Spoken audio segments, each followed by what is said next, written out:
Okay, welcome. We're in Siman 105, and the floor is to the students, and the teachers are going to be riding in the passenger car and listening to the elucidations and giving helpful hints, hopefully, for the students. Um, so we're starting off Siman 105 with Andre Bruckner, and take it away, Andre. Okay, great, thank you. So I'm going to share a presentation I made, okay, because it helps me a lot, so I can, good. Do you see my presentation? Do you hear me? Yeah. Good.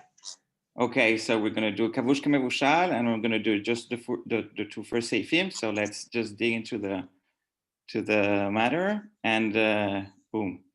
So can someone please read the tour that I just put there? Yeah, I can read. Thank you. Kol hadin shenoheg bisor shenitarev beheter adei bishul kach dino im nichbash betocho yom shalem me'le dekavush dino kemevushal aval pachot miyom kevan shutonen sagi bahadacha be'alma. Okay, thank you, Noam. Oh, you want to translate? Go ahead, thank you. Totally your call. Any law that is applicable with regard to a prohibited substance that mixed with a permitted substance via cooking, it's the same law when it's pickled, I guess, in it or saturated in it for a full day. Marinated for a full day, 24 hours. For marination, its law is like cooking, but less than a day. Since it's cold, washing it off is enough. Okay, thank you, Noam, great. Okay, so I think we have a pretty clear tour, and so what I wanted to do is just to go over the whole Beit Yosef and then arrive to the conclusions, or like Chizalacha in the Shulchan Aruch, okay? So that's what I wanted to do, and I'm just maybe going to read myself.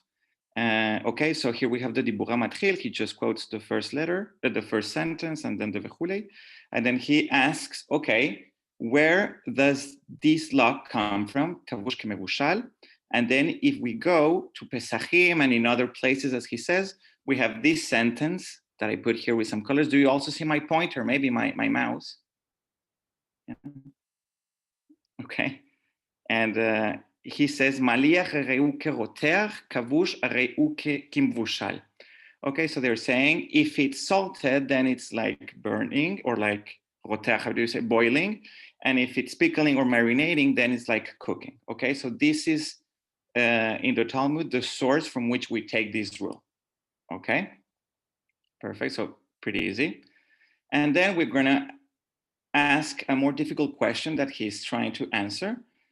And why then me'ed le'ed, or 24 hours? Okay, so he's going to introduce this problem by quoting what we read last time about the rat that fell into the shichra. And he says, Katav harosh tema dehai shichra v'chalat sonenhem lama ne'azru b'nefilat achbar.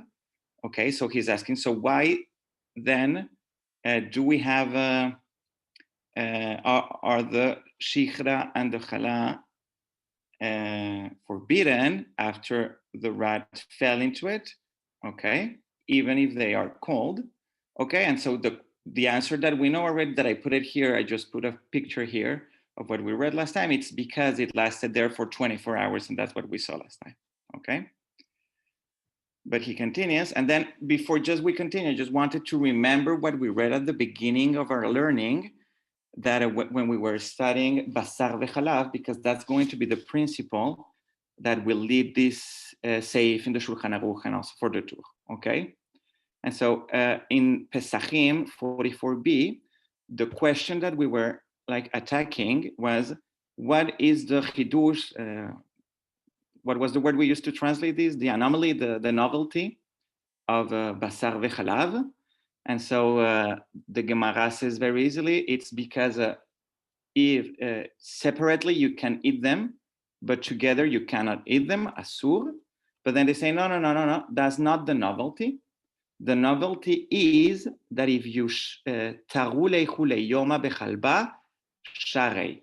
So if you put a piece of basar in milk and you leave it there for 24 hours or kule yoma, it's still, you can still use that meat, okay? But if you cook them, then they are forbidden, okay? So that's what we saw a long time ago, but it's important to have it in our minds, okay?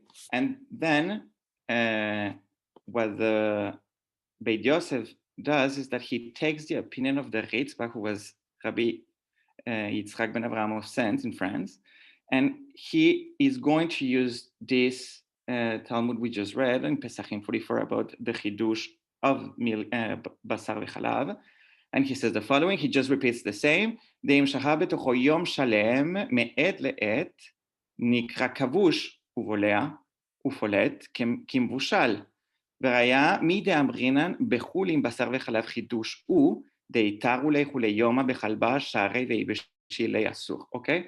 And he says, okay, from this chidush we learn that it's 24 hours because if it wouldn't be a chidush, then the basar would be also forbidden, okay? So it's from this place that he's taking us, that he's taking the 24 hours. I continue reading. ומה חידוש הוא? כל איסורים שבתורה נמי דינם כן דצונן בצונן, לא מתייסר ולא בלה, אלא ודאי זהו חידושו, דכל איסורים שבתורה אף על גב דצונן בצונן לא בלה, אם שראו יום שלם נאסרו מטעם כבוש. Okay, he's repeating again himself. It should be forbidden, but the חידוש, the novelty of the basar is that even though it was 24 hours in milk, it's not forbidden. That's the special thing about basar v'chalav. Is that, do you understand? Yeah, good, okay. I don't see you, so I don't know if, okay. Now I want to go to another important Talmud piece, and is this in Avodah Zarah. Can somebody please read this little part that I put there? Yeah. You can call on somebody. I can read it. Thank you. Okay. Bar Ari Taya Anas Han Huzdeke Rav Yitzchak Bar Yosef Rama Bahu Chamra V'Hadrinu Nile Ata She'el Be Madrasha Amarle. So like basically this person who it's non-Jew takes these like jugs or whatever from Rav Yitzchak Bar Yosef and puts wine in them. Keeps it in there for some period of time and then returns them. And so now he goes to the Midrash and asks what the deal is with these jugs, what he needs to do with them. Amarle Rabbi Yirmiyah, Kachora Rabbi Ami, Halacha Lemase, Mle'in Mayim Shlosha Yamim Umaran, Yamar Rava, Tzarich Le'aran Eitz Le'etz. So they say the answer is you just have to fill up these jugs with water, keep them like that for 3 days, and then pour it out and you're good to go. And Rava clarifies, he's like, no, I actually think you should be like filling them up and pouring it out each day for 3 days. Thank you, Lexi. Great. Okay, so with this piece of Gemara we have in Avodah Zarah, the Beit Yosef is going to introduce the opinion of Rabbeinu Tam, and Rabbeinu Tam does not agree or has a different opinion with. Can I just jump in there for a second? Yeah. That previous Gemara, is relevant halacha l'maaseh. Just so you should know, on Pesach we do that with let's say wine glasses or something. If you want to kosher them, this is actually a method that we're going to use. Since we're not learning this topic, but it's important to see. Here's the source that you fill up 3 days. In other words, you have to empty it each day. And after 3 days, you can then use the glass if it was used for cold. Just a little halach l'maaseh. Great, thank you. Okay, so just coming back. If I can just add, since Rav Nachman, just add to that, practically if you're doing like a a big oven, not big oven, excuse me, a big kitchen, and you have a lot of stuff, if you can dedicate 3 days to this process, all you need to do is put them in large sink, this kind of shoal that I had, in a very large sink, empty the water every day, and then do it again, fill it up and then do it again. And then it turns out not to be so hard. The tricky thing is not breaking the glasses, but that's all you need to do. Okay, I'm sorry. Or be a Sephardi in which you just have to rinse them once and put them on a shelf and you're okay. But if you're an Ashkenazi, that's the way of doing it. Okay, please continue. Sorry, Andres. No, perfect. Thank you. Okay. So the Rabbeinu Tam is going to use this piece of Gemara to say, and he will conclude from that piece that it shouldn't be 24 hours, but as we read, it should be 3 days.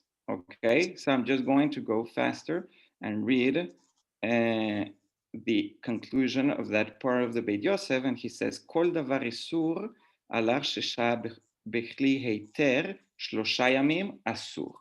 And so we say that the Rabbeinu Tam has a different opinion than the Reitzvah we just saw before. Okay, is that clear? Okay, good, thank you. Okay, now we're going to bring the opinion of the Ravya, who was Eliezer ben Yoel Alevi of Bonn, and he is going to contradict this and he's going to arrive again to the same conclusion that of the Reitzvah I mentioned in the beginning, that it's because of Basar Bechalav and its novelty that even though it was 24 hours there, it didn't become forbidden. Okay, and so from that novelty we learn that it's 24 hours, and that's the conclusion of the Beit Yosef in a way. Okay, and I just put again the piece of Gemara we read from Pesachim.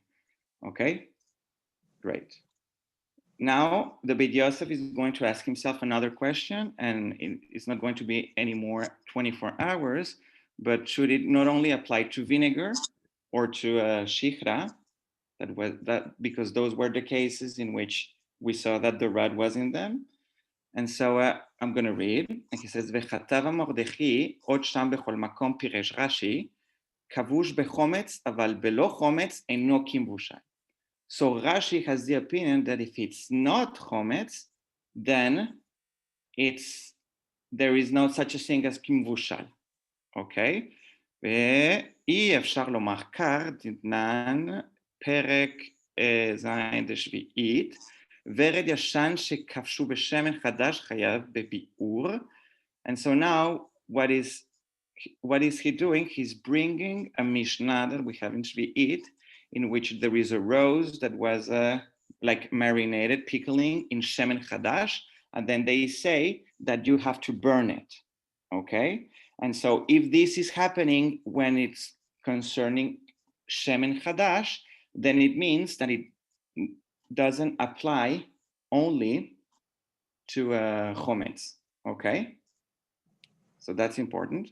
וזה שלא כדברי הגאות המימוניות שכתבו there בשם הראש דכי אמרים כבוש הרי הוא כמבושל וכבוש בחומץ וציר כדפירש רש"י. Okay. And then he's just bringing also the Rosh, who says that he is also saying that he agrees with Rashi. Yeah. But he says that this is not the case because himself, the Rosh, learned it from Basar Bechalav, and if he learned it from Basar Bechalav, it means it's not vinegar. Okay, and so the big conclusion of the Beit Yosef at the end is that Behahatam afal gav derochava chometz v'tzir hava midyaser im lo chidushu. And he's saying, okay, Basar Bechalav, the piece of meat that was in the milk, it should have become prohibited, but since we know that there is a novelty, and the novelty is then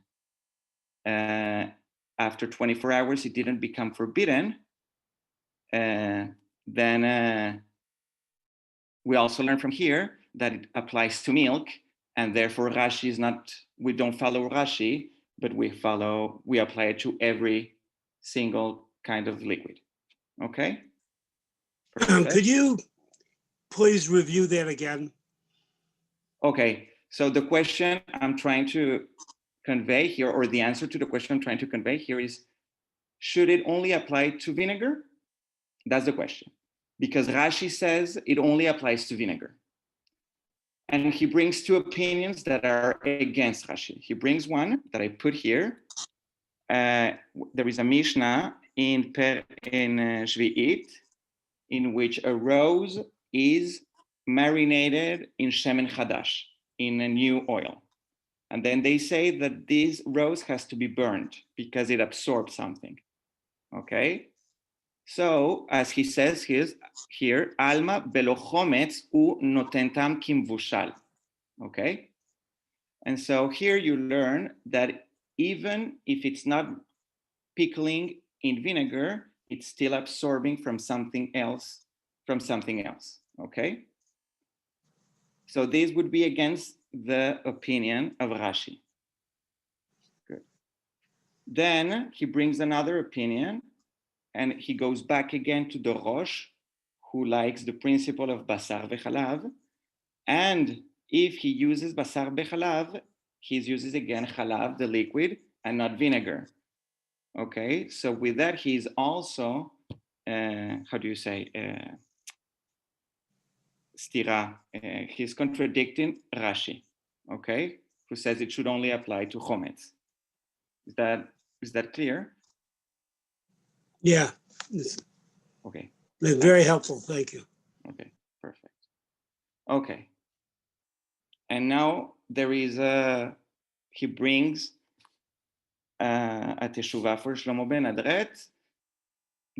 I just put it there for those who want to read it like completely. But the big important thing is, like he says, Shlomo ben Adret has another opinion. And he says that he says in his answer to that question that all the things that have the possibility to become like vinegar, like when you leave wine and then it becomes old, it becomes like vinegar. Yeah, I don't know how to say that in English, but it has like the potential to become vinegar.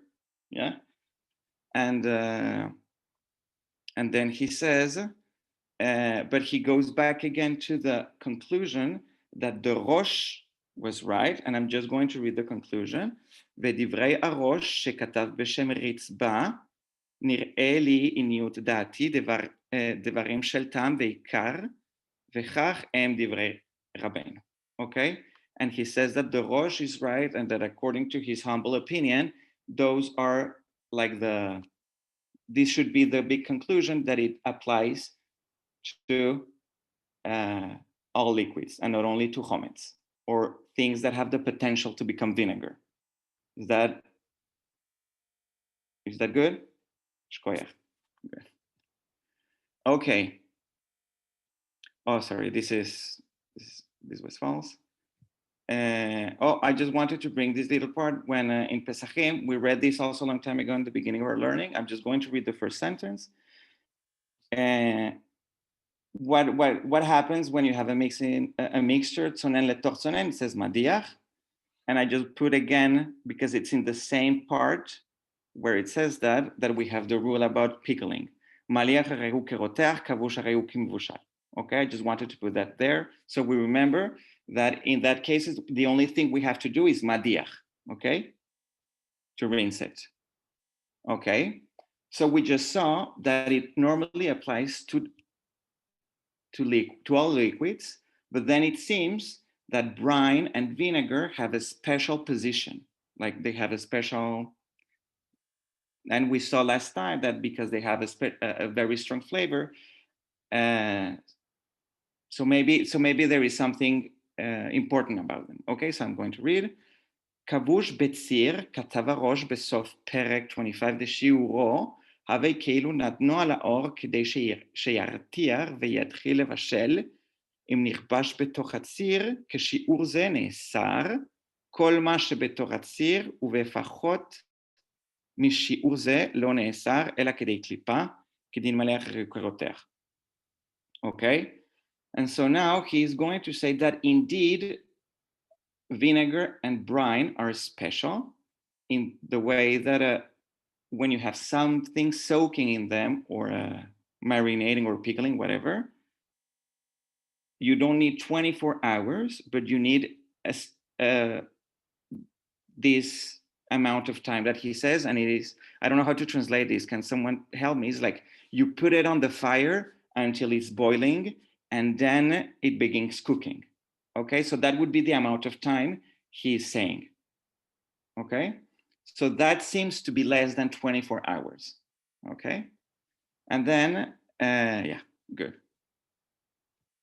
Okay, so I just want to go now to the. Let me just mention something. Go ahead. That is a halacha l'maisa also, that if this shear, if you have vinegar or something, or tzir, some very strong salty mixture, then it does bishul, and it ushers the entire thing in this short amount of time. And this is a very strange shiur, because it seems to be relative. Like if you have a small volume, it'll be quicker. If you have a larger volume, it will take longer to boil it. So this amount of time is, and it also depends on the strength of your fire. It's a very, very weird and anomalous measure, because it seems to be because we're, it varies for the amount of size. Joel says, well, use the same setting, but you may use smaller pot or bigger pot, more water, less water. Depends. But you have those quantities in the pickling case too. Like that also has volume and no, it's 24 hours. The time is 24 hours. No, but I'm saying, like, you can say, oh, it's like if I took this quantity of like the stuff and put it on the fire instead of putting it in this quantity of pickle. Right, you know the size. I'm not saying you don't know the size. You know the size, so you could guess the amount of time. But I'm just saying it's what you don't know is the level of the fire. You don't know the level of the fire, but I'm just saying it's a weird amount of time, because it doesn't seem rational that it takes longer to pickle something in brine if it's in a barrel than if it's in a small jar. Why should a barrel be slower at pickling something than a small jar? Yet that seems to be the halacha, which is that's what I meant. It's kind of weird. No, but go back in terms of what you were referring to, Noam. What do you think the range is? I know there's all these variables, but you're really talking about a much shorter range than. Well, the rabbis always like an hour, 2 hours, 3 hours. So the rabbis always like to come up with, as you know, and do not necessarily like numerical answers for these non-numerical questions. And I believe the answer is 18 minutes. In other words, I saw the same thing. Yeah, 18 minutes. You saw the Adam? Well, this is what we're leading to. This is really a short period. Yeah, in the end, we come to 18 minutes, which seems to me, depends. Assuming the barrel is on a very big fire, maybe it's also true. But in other words, the fire may be proportional to the size of the object, and then maybe you could say it's always 18 minutes. But the rabbis like to give a number. Well, that's a good point. I mean, it could be that we're also aspiring to a certain number. Since we want to get to a number, that would mean that you would need to cook it up pretty fast. I mean, cook up with a pretty big fire. Well, if you boil water to make pasta, it probably takes less than 18 minutes. So 18 minutes sounds like a good number. Noam, you wanted to say something? Yeah, I saw the Chayei Adam, and I saw it in the Tiferet Yisrael on the Mishnah.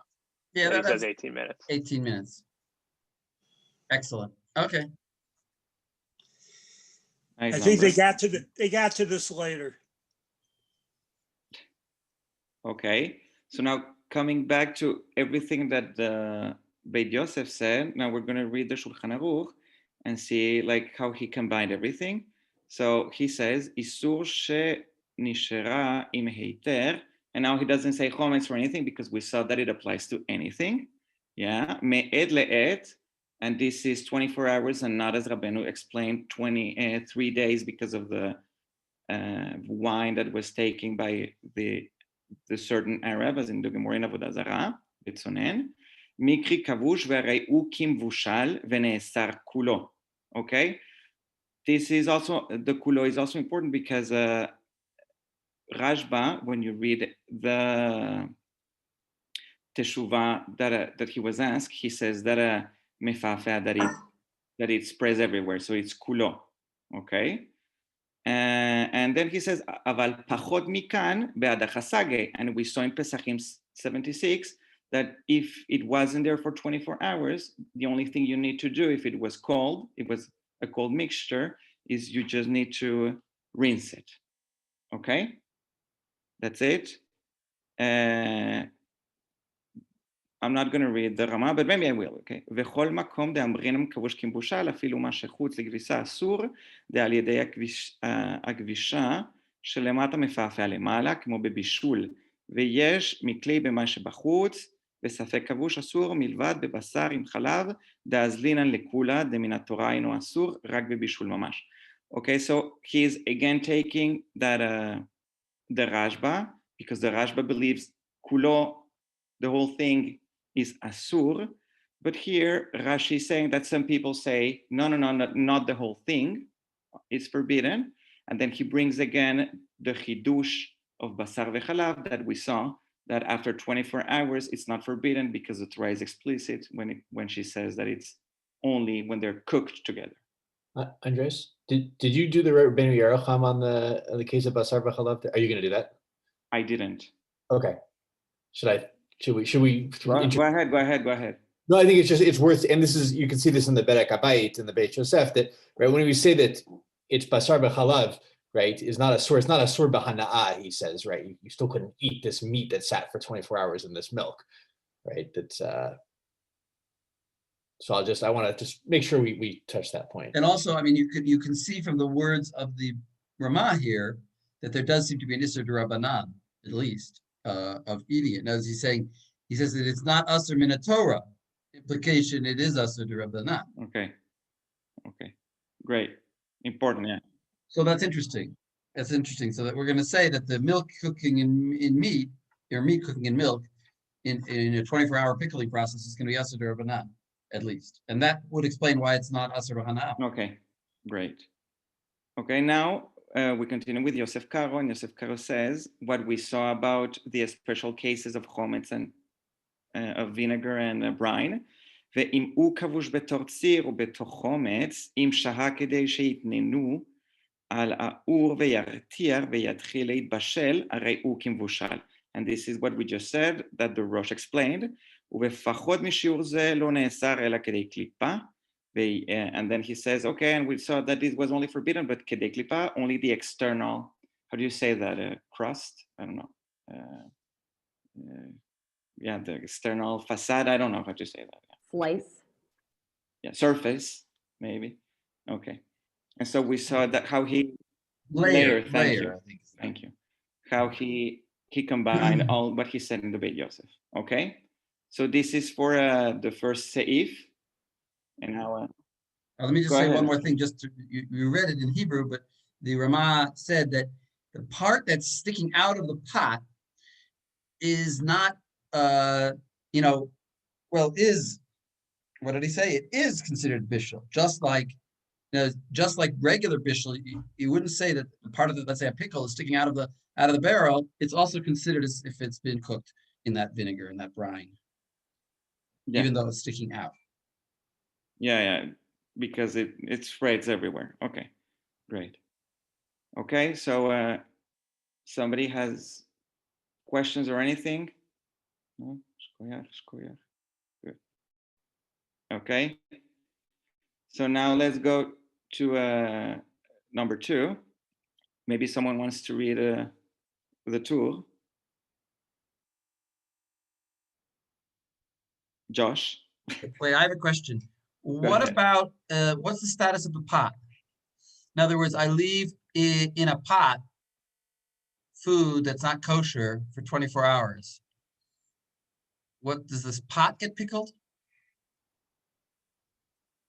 Again, sorry.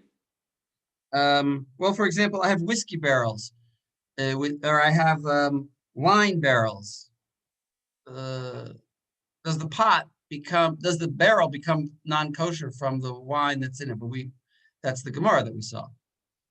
I mean, that's like the Machnisam and the Kiyum, right? Like this idea that like vessels that are used with something that's meant to be stored there, mamash, like we treat them differently than something that was just like in there for it's a higher standard, right? It seems like with the vessels, the like machnisim the kiyum is definitely more than like a day.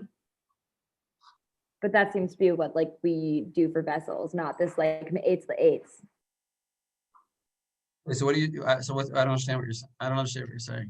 I'm What's saying that halacha? I'm saying that there is like a distinction made between like basically ones that like had, you know, stani anam or like yayin nesach in it, but it was in it for like a day.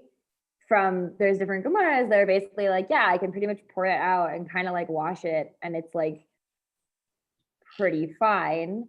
Whereas the ones that it's been like stored there for like a month, you have to do minimally the whole 3-day, like pour the water in, pour it out, whatever kind of thing. So we have this idea that we have different standards for kalim that have like a non-kosher thing like stored in it versus one that like had a non-kosher thing that was like placed in it or like there for a little bit of time.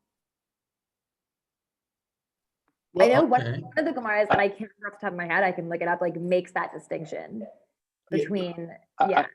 It's possible it's stricter though in some ways because it's yain nesach, right? Because when you take, I think it's Rava, right, who says, well, you have to pour out the water every day. That sounds like you're doing the process 3 times instead of doing it just for a 3-day period of soaking, right? Right. I mean, that's why I'm saying it's stricter when they were like using the kiyum, like when it's something that like you stored something in. Because that's probably like I had yain nesach in here for a month or something, so I need like 3 days to like soak it out. I think that the question let me specify a different question. You have a treif pot that was used that day, and you soak in it pickles for 24 hours. Are the pickles usher? Right. So I think the Isur Beheter would say yes, but both the Taz and the Shach say no. So what's the rationale for saying either way? Well, I think we've already stated the rationale for why it would be forbidden. That's based on the Gemara, right? That we just said, that, like, you're drawing a 1-to-1 derivation between wine and all other forbidden things. So that one I think we just said, but the rationale for why other instances wouldn't become that is because it takes 24 hours to pickle something, and it also takes 24 hours for something noten tamlif gam. So right, that's what I was getting. Right. So at the exact moment that it becomes asor, at the exact moment that it would become asor because of kfisha, the tam also becomes pagum because of eno ben yomo. So then at this point, right, this is the Taz says this point. It's an interesting point that at the same moment that, in other words, it takes 24 hours for the pickling to occur, and presumably it only happens at that last instant.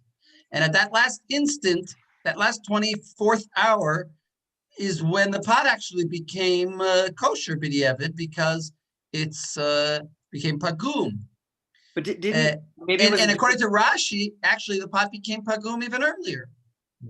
So if we combine Rashi, we also have another reason to be more makeable. Yeah, Yavni.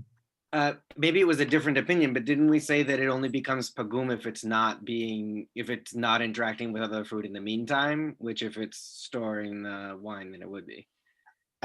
Well, what did exactly we say? I think what we said was that if you cooked it we talked about cooking other food in the interim. Here it's cold and it's not cooking until the end of the 24 hours.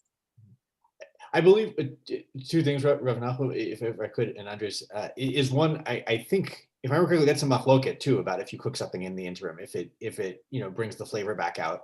But also, I think what we have here too, and I think this also shows up in Hilchot Shabbat, if I remember correctly. I can't think of where at the moment, but but there is really a question of like, in kibush kimuvushal, is it continuously getting to the cooking phase? Like there's some little bit of cooking going on the whole time, or it's something I don't want to say magical, but let's pretend, I'll use the word poorly right now. Something magical happens at hour 24, where all of a sudden cooking happens, right? And I think that's part of what's going on here. Right. Well, I mean, kind of, you have to say that because I would tend towards the latter, even though it's a little bit weird, because they said that 24 hours is how long it takes to cook. That means after 23 hours, nothing happened. It's all fine. Everything is kosher. We didn't say remove a klipa. We didn't say it's, well, we did say remove a klipa if it's in a salty thing. But if it's in water, don't do anything.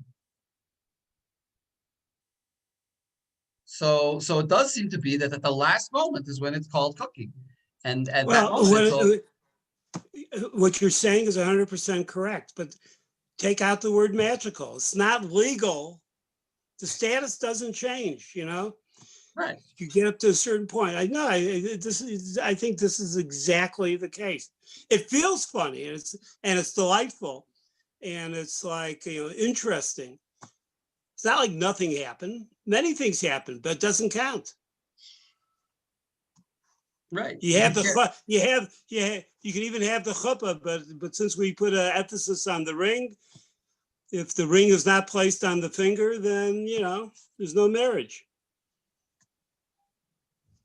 If I mean, that's also confusing cases when Nisuin actually happens is very unclear, right? It's I mean, the Rama says that it's if I remember correctly, but Yeah, well, don't do it.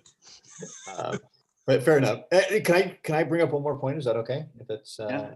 I just want to point the Chidushei Rebbe Akiva Eger, if you have that, where I'll read it. Just it's not that long. The piece that I wanted to read, Me'eleit Betsonen, where he says it takes 24 hours in cold water is like cooking.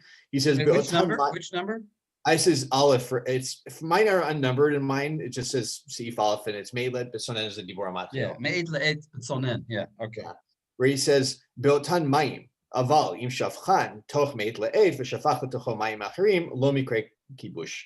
Right. So he said, right, if I don't know, you have to think about the case here, but right, if I put something in water for 24 hours, but I change the water halfway through, or even it doesn't have to be halfway through, I change the water at 23 hours, that's not considered like bishul at that point.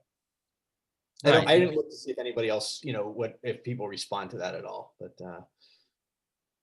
By the way, this happens because I picked olives this year and I pickled them, and you're supposed to pour off in the first like 7 days. You just do it. Well, the way I did it is you put it in fresh water, and you change it every day. So if the pot I had used, so that's the question. If the pot I had used had been non-kosher, well, here he's talking about a different point. Actually, you're right. He's talking about where some of the olives are not kosher and some of them are kosher. Something like that. Yeah. This I could imagine for I've never looked into this, but for the koshering, like your glass for Pesach, your like glass cups for Pesach, that might have a difference in terms of if you didn't let it go quite for 24 hours, it maybe was not completely polet, the flavor that was in it. Right. Well, that's the opposite. That's where we're trying to. Right. Exactly. You're cooking. You're trying to cook the pots. Actually, you just made me think of an interesting question, which is. If there's a machloket, when to take truma and maser from olives, after the pickling process or before? So if you do it after, does the pot become now tevel? Does the pot become aser because of tevel? Interesting question. Anyway, I guess not, because when you take the truma from the olives, you're also taking it from the tevel in the walls, and it becomes kosher. Okay, let's go on to Sif 2. Okay, great. Maybe someone wants to read the tour? Very fast.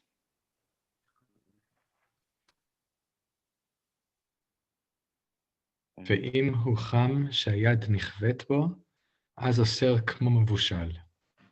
כתב הרשב"א, יש אומרים שאין מפליט אלא חום של כלי ראשון שהוא מבשל, אבל כלי שני, וכן עירוי שהוא ככלי שני, אינו מפליט. ולא נהירה, שהרי חום של בית השחיטה וחום חלב הכסלים מפליט,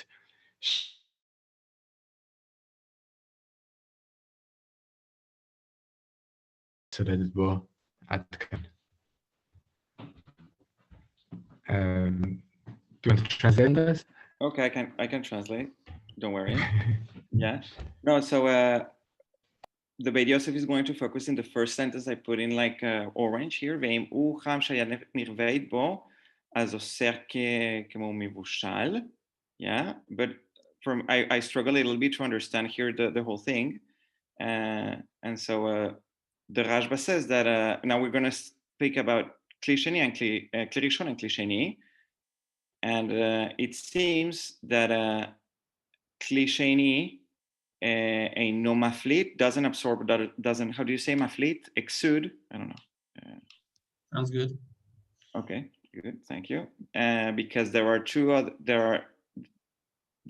other occasions in which there is warmth, and this warmth makes the kli absorb. Like for example here, and I put the shechita here, the picture in the Beit Shechita, the place where one shert the, how do you say that animal in English? The chicken, sorry. It's little, the warmth is not so strong, and still the knife becomes, takes the flavor, okay? Yeah, can you continue reading, Josh, please? ונראה לי. אוקיי. ונראה לי שאין הנדון דומה לראיה, שאין חום בית השחיטה וחום חלב הכסלים מפליט אלא כדי קליפה. אבל להבליע בכל היתר לא חשוב חום, אלא אם כן את סולדת בו. Okay, great. He says this isn't the proof. Yeah, exactly. Because even in those cases, you would only say the heat transfers the taste k'dei klipa. But to go all the way through, that doesn't happen unless it's yad soledet bo. Okay, okay. Great. Can you now read the conclusion of the tool, please? ואפשר שרוצה לומר בחום לתוך חום, אינו אוסר גם כן, אלא כדי קליפה. וכן ראיתי לקצת מהמחברים, ואינו כן, אלא אוסר כולו אם היד צולדת בו. Okay. So I think, and this is what's going to be bothering the whole time, the Beit Yosef, but he's saying, okay, it seems that what the Rashba is trying to say is that in a mixture between two hot things, it seems then that it's kedei klipa, yeah, for the external layer. But then I found in some other mechabrim that this is not the case, and everything is forbidden when it's a yad soledet bo. Okay, this is also the way you understood this. Yeah. Yes. Well, I think when he says v'kein ra'iti l'ktsatz mechabrim, he's saying, so too I found this explicitly, this opinion that it's only kedei klipa. But eino ken. But I disagree with those other mechabrim. Oh, okay. But eino ken. But eino ken That's is the way I would read opinion and not the one of the mechabrims. Okay, great. Okay. Good. So now we have to. Now we're going to read again the Beit Yosef, and he's going to. Wait, so can you explain what is the machloket that we just saw? So we have a mixture of hot things, and we do not know where does it come from. Does it come from Kli Rishon, or does it come from Kli Sheni? If it comes from Kli Rishon, then that should be cooking itself. That's cooking. There is not such a thing as like there wouldn't be pickling or anything like that. That's only like cooking. If it comes from Kli Sheni, we have a problem because some opinion says that there is a no mevushal, and but still some other opinions are going to say that it still absorbs and exudes. So then it would be forbidden. Is that your? I'm answering your question. Yeah, I guess so. Yeah. Okay. The Rashba is saying that. What is the Rashba saying, and what does he say is the truth? Well, the Yesh Omrim of the Rashba. Okay, he's saying that Kli Sheni. It seems that Kli Sheni doesn't exude or bolea, or here only it says doesn't exude. Okay, but he thinks that it seems that this doesn't have any sense because there are two other places in the Talmud where it seems that it absorbs. Okay, and then he says no, indeed it exudes, but only kedei klipa, and that's the conclusion of the Rashba. Right. Okay. So in other words, right, very good. Good. So now with that in mind, I think we're going to say that again many times with the Beit Yosef, And so he begins, and I'm going to read, פשוט הוא דלאו ארבוש דסמיך ליקאי, אלא הכי כאמר איסור, שנתערב בהיתר בצונן, עם שעה בתוכו יום שלם, חשיב כמבושל, ואם הוא חם, שהיד נכווית בו, כיוון שנפל לתוכו אוסר, כמו מבושל, ואיקה למידק במאי מאירי. Okay, so now here he's stating what's the problem. Are we talking about בכלי ראשון? Yeah, but what is the problem of כלי ראשון? מה יוסר כמו מבושל, דקאמר זה הוא בישול עצמו. What doesn't have anything to do with what we just saw before of pickling, because this is cooking itself. Yeah, and בכלי שני, אפילו יד צולדת בו אינו מבשל, and we know that כלי שני, we don't have any kind of cooking. Okay, so how come he would say this? Okay, good. So this is the problem he states. Okay, and now we have to go to now he's going to bring the Tosafot in Shabbat when they're speaking if it's cooking or not. And the big conclusion is the following, and he says, וכל מה שכתבו התוספות בפרק קירה in Shabbat, אחא דמסיק שמע מינה, כלי שני אינו מבשל. So he says the conclusion of the Tosafot there in chapter קירה in Shabbat was when in the דיבור המתחיל שמע מינה, כלי שני אינו מבשל. So we know that כלי שני, with כלי שני we don't have any kind of cooking. Okay, but cooking afterwards we're going to see is different from, it seems, or this is what I understood, from exuding and absorbing. Okay. וכן נראה מדברי רבנו עצמו בטור in another place, ודוחק לחלק בין בישולי עניין שבת לבישול האיסורים. And then he says, and this is also what Rabbeinu the Tur says when speaking about cooking in Shabbat in Orach Chaim, and he doesn't make any difference between cooking mixtures, prohibited mixtures, or cooking for Shabbat. Okay? ונראה לי שכתב כן משום דסתמביש הוא בכלי ראשון. And it seems that he's doing this, he's not making any difference because here we are only speaking about cooking, and כלי ראשון is always cooking. Yeah? And so where cooking is happen, where does it happen, the cooking thing? בעודו על האור, ואתה למימר דלא שני כלי ראשון, בעודו על האור, לא שני אחרי שנסתלג מן האור, לא שני כלי שני, כל שהיד צולדת בו אוסר כמבושל. Okay, and so where is cooking happening? כלי ראשון, that it's on the ur, on the fire, still after you took it out from the fire, and the kli sheni, it's still when it's very warm. Okay, good. Oh, so what is very warm? How do you say that? That you withdraw your hand when you touch it? Yeah, I don't know if it's the same. Like when you hurt yourself, it must be the same, I think. Yeah. But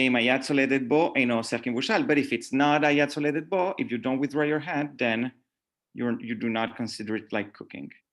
But then we have a problem with this because the Rosh, or it would be seeming then that the Rosh is saying that when you have a kli sheni that is yad soledet bo, that is very warm, then you would be cooking. But we just read that the conclusion in Shabbat from the Tosafot was that we don't have any kind of cooking whatsoever in kli sheni. Okay, so this is what he says. The imken yesh lidmo alav she'arei kadvu atosafot, what we just read before. Okay. Is it in a different slide, or am I here? Sorry. Where we are? I'm here.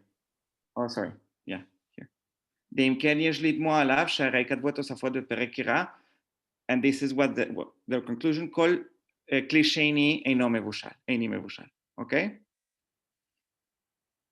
Okay, and now he's going to explain, or this is what the Tosafot say, what is the meaning of Kli Rishon, also why is it always cooking, and then they say the following, דכלי ראשון מתוך שעמד על האור דפנותיו חמים ומחזיק חומו זמן מרובה ולכך נתנו בו שיעור דכל זמן שהיד נרבית בו אסור. אבל כלי שני אף על גב היד סולדת בו, מותר שאין דפנותיו חמים, אלא הולך ומתקרח. Somebody can try to translate that very fast? Okay, no problem. So what he's saying, go ahead, Joel. I'll do it. It's I love this Tosfot actually, but I love every Tosfot. I really love this Tosfot. No, the idea is that the pot itself, right, that was on the fire, that had itself, the walls were heated, and therefore even if you take it off the fire, as long as it's Yatzalepo, he keeps cooking, right, because it still is a hot pot. However, a kli sheni, where I've poured something very hot into the kli, right, the walls of that thing didn't start hot, right, they started cold, right, it was not itself on a fire. And therefore, right, it is essentially cooling down the thing and preventing cooking from happening. So it's really, were the walls heated and the fire with the food that's in it or not, is really the question for the Tosfot here. So we actually have, we've invented here a new case. We used to think that there's Kli Rishon and Kli Sheni. And Kli Rishon is the fire on the, there's a pot on the fire, and Kli Sheni is you pour the water into your cup or into a bowl. But now we have a new case. We have Kli Rishon that's on the fire versus a Kli Rishon that's off the fire. So we have, and then we still have a Kli Sheni. So we have three possibilities now. And so that middle, so we've thrown in this new case now, which is a Kli Rishon, but it's not on the fire. And that does cook as long as it's still hot enough. But a Kli Sheni never cooks. That's what he said. So this is an important moment in halachic history. It's also worth noting that this is to solve the question in a lot of ways of what does the Torah mean when he says, right, I'm going to quote this from memory, so I'm not looking at it. Right, is kemuvushal, right? And he's like, well, what do you mean kemuvushal? What case is he talking about where the thing is really hot, but it's not itself what you normally would call bishul, right? And so he must either be a Kli Sheni case that's still hot, or it must be something with a Kli Rishon that's off the fire. Like there must be a new case where it's not the this thing. Is because the Beit Yosef is forced into this position because he holds as an absolute that a Kli Sheni doesn't cook. So it can't be a Kli Sheni, and it can't be a Kli Rishon. So it's got to be a Kli Rishon that's off the fire. Right. Okay. So I'm just going to continue with the Beit Yosef, and he says, "Nir'eh bechedya desvira lei dechli sheni af al pi sheyad soledet bo eino mevashel." Okay, so that's the conclusion that we just said, that Kli Sheni doesn't have any kind of cooking whatsoever. So then this cannot be the case. Well, now I know why this is your favorite Tosfot, because now this allows you to make tea on Shabbat. Okay. Coffee, but yes, that's and then coffee is different. Well, it depends which coffee, but coffee is different because it's cooked. Oh, because you're saying kale bishul for the tea. Well, I don't know what coffee you're talking about. You're talking about instant coffee. Yeah, I am. So that's cooked. That's cooked. Well, yeah. All right, I don't want to get it. It's roasted, so it's a whole question of bishul. No, it's roast. Instant coffee is boiled. Oh, it is. I didn't even know that. Oh, instant coffee is roasted, boiled, and then dry. Oh, that's for sure. That you could do with a Kli. That you don't have to do in a Kli Sheni. Yeah. So anyway, but don't let me make you less from. What about cocoa, Reb Noam? Cocoa? Yeah, cocoa is maybe more of a problem because it's not. It's actually it may just be ground cocoa, but but it's roasted. And Rav Avadia has a tshuva that ein bishul acher afia. In other words, so it's like, and he actually there's actually poskim that say that there's a Sephardi, but we don't really. The Ashkenazi don't really hold like that, but the Sephardi generally say that all coffee is already cooked because it's been roasted, and there's bishul and ein bishul acher afia. So if the cocoa has been roasted, then it's also you don't need a Kli Sheni, but I think this Ashkenazim hold that there is bishul acher afia, and therefore cocoa would be a problem, actually, and you have to do it in Kli Sheni. I mean, assuming that the tshuva of Rav Moshe applies to cocoa, he may have only been talking about tea. I always wonder if he's talking about if he's talking about the, chamomile tea. I assume he is, but maybe he's only talking about regular tea, which has also been roasted, dried at least, in heat dried. Anyway, we're off subject. Okay, no problem. Okay, so now we just go back to the conclusion of this part in the Beit Yosef, and he says, "Lefikar nireh li de bekli rishon ayrei velo bekli sheni." Okay, so that's what we just said before when we were speaking with Joel and blah blah. And then he repeats again what the Tosafot say, and that's it. Yeah. Okay, we go again with the Tosafot, and he says the following. וכל מה שכתבו התוספות בפרק קירה דכלי ראשון מתוך שעמד על האור, דפנות אבחמים ומחזיקים חומו, זמן מרובה, לפיכך כל זמן שהיה סולדת בו אסור, אבל כלי שני שאין דפנות אבחמים והולך ומתקרר, אף על גב דיד סולדת בו אינו מבשל. Okay, so he just wants to say again that the big conclusion of the Tosafot is that we don't have any kind of a דכלל גדול הוא, דכלי שני אינו מבשל בשום פנים.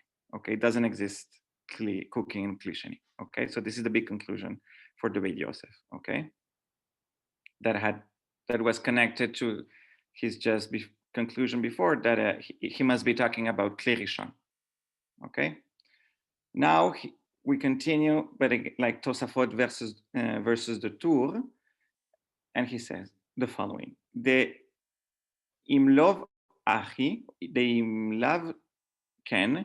לא הווה לתלמוד על לסתום ולומר כלי שני אינו מבשל, אבל קשה על זה שכתב רבנו לקמן בסמוך על דברי הרשב"א, בכלי שני אוסר כולו אם היד צולדת בו. לכך נראה דרבי אחא מהרי בין בכלי ראשון בין בכלי שני, כל שהיד צולדת בו אסור, שאף על פי שאינו מבשל מבלי או מפליט. And I think this is what, like I don't know if to say the chidush, but like the new thing of the Tur is that he's saying, okay, we just saw that it should be Kli Rishon, because our big conclusion was that Kli Sheni doesn't have any kind of a cooking. But so what? But it seems by what the Rosh himself is saying, the Tur is saying, is that he is talking about both of them, Kli Rishon and Kli Sheni. Okay, so he's saying, and this is the way I understood, maybe I'm wrong, is that okay, even though even though it's not cooking, it still absorbs and exudes. Right. Okay. He just came up with this brilliant, Tosfos came up with this brilliant solution that it's Kli Rishon that's off the fire. And now he says, yeah, well, that was a great solution, but it ain't going to work because we have an explicit statement that Kli Sheni doesn't cook, here, even Kli Sheni. So he says, that it does cook. That if it's asur, if it's yad soledes bo, kli sheni. So that goes against what we just said, that kli sheni doesn't cook. So how can he say it's asur? So I think it's the Beis Yosef here is now coming up with another solution. Okay, it doesn't cook, but it does mavli or maflit, which it does cause flavor to transfer and therefore cause isser to occur. It may not, and therefore we come up with kind of a distinction between Shabbat and Isser v'heter. That on Shabbat we can say it doesn't cook, but in Isser v'heter it's mavli or maflit. So he sort of retracts from what he said before of this klal gadol that ein kli sheni doesn't cook. You didn't finish your sentence. Noam, you didn't finish your sentence. So in Shabbat, so it's mavli or maflit, which is not cooking. But on Shabbos, since it doesn't cook, it's permitted. So you're not over on Shabbos. It's like, right. But by the way, finding distinctions, I'm just reflecting, finding distinctions between Shabbos and Shabbos halachas and cooking halachas in terms of kashrut is a beautiful thing to find because we're always being pushed to understand them as almost the same halacha. So whether or not we're going to agree to it at the end is important, but still, at least for the moment, it seems to be crucial. In other words, right, we can be lenient on Shabbat and be strict here. You can say Kli Sheni does mavli or maflit, but mavli or maflit is not cooking. The Torah prohibited cooking on Shabbat, not mavli or maflit. And everyone here as a posek needs to have that in their bag. I didn't look into this. But that would also potentially make a distinction between basar b'chalav versus the shar isurim, wouldn't it? Oh, exactly. That would account for what we said, that by milk and meat, it's not called cooking. Yeah. Exactly. It's not cooking. The Torah prohibited cooking milk and meat, but it does do mavli or maflit. So therefore, you're eating milk. So why is it prohibited to eat this piece of meat that was sitting in milk for 24 hours or yatzel or kil sheni? Because you're eating a piece of meat that has milk in it. It's mavliya. It's mavliya. The milk was mavliya into the meat. So you're eating milk and meat. So that's maybe only asur d'Rabbanan. But you're eating milk and meat, but it didn't cook. It's not asur d'oraita. Excellent. Yeah. This bishul is a thing that the Torah talks about. Mavli or maflit is flavor transfer. Flavor transfer is not the only. What's the difference? You could say, well, what's hainu hach? No, flavor transfer is part of the cooking process. Cooking doesn't only transfer flavor; it also cooks. It also makes the food from being in a raw state to being in a cooked state. And also, and if we had a case in which we had cooking, but we had we had cooking, but somehow we don't think it's mafli or maflit. In terms of Shabbos, would be usher. Yeah, except that I would say that cooking by definition includes mafli. No, it would be usher by kasher. Yeah, you say by definition, but then you get yourself into trouble. No, cooking includes mafli or maflit. Mafli or maflit doesn't include cooking. Okay, that's well said. I agree with that.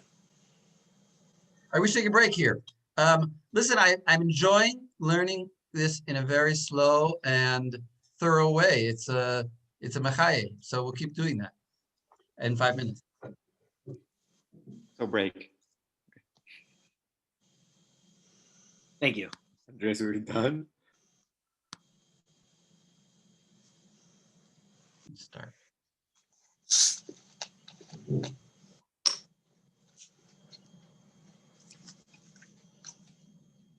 Unmute yourself, Andre. Do you hear me now? Now we hear you. Do you hear me? Okay, great. Yeah, we hear you. Perfect. Okay, so now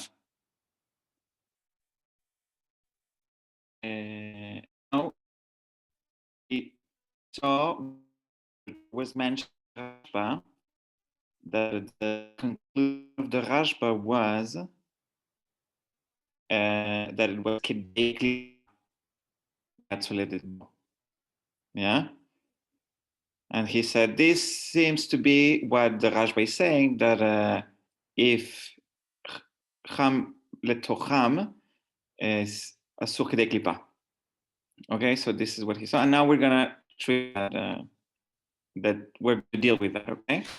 Perfect. So your connection is not so great. Maybe something you're getting cut up a little bit. Maybe stay closer to the microphone or talk. I don't know. Is it better now? I don't know what to do. Now it seems better. Seems better, but you just said a few words, so keep going. Okay. Okay, so no, we're just going to go back and deal with the Rashba. Okay? And the opinion of the Tur was that it was forbidden to kedei klipa, but then he says, no, I don't think this is what it should be. It should be kulo, that is forbidden. Okay? Do you hear me correctly? Yeah? Okay, thank you. Yeah. Okay, so now we're going to go to those places that the Rashba mentioned very fast, in which it seems that the kli is absorbing and exuding. Okay? So I'm going to read.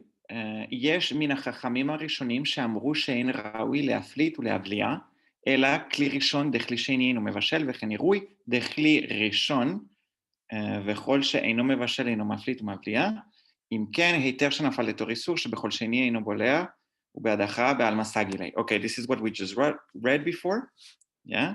The difference between כלי שני and כלי ראשון, ואפילו שניכם חמים ואלו דברים שאין הדעת סובלתן, ואין פשטן של סוגיות שבגמרא מסכים עמהם שהרי בשוחט בסכין של נוכרים נחלקו. And so here we arrive to Chulin, in which we're going to see a piece of Gemara, where it seems that even though it's clear, that the warmth here, it makes the kli absorb, okay? And so we're talking about when you use a kli, a knife to shchita, and this is what they say. So it seems there are two opinions. And Rav Amar kolef veRabba bar Chana What is Amar the thing? Madiach. Wait, So it seems. what is the thing that our minds cannot accept? She said she'ein hadat Yeah. sovelet.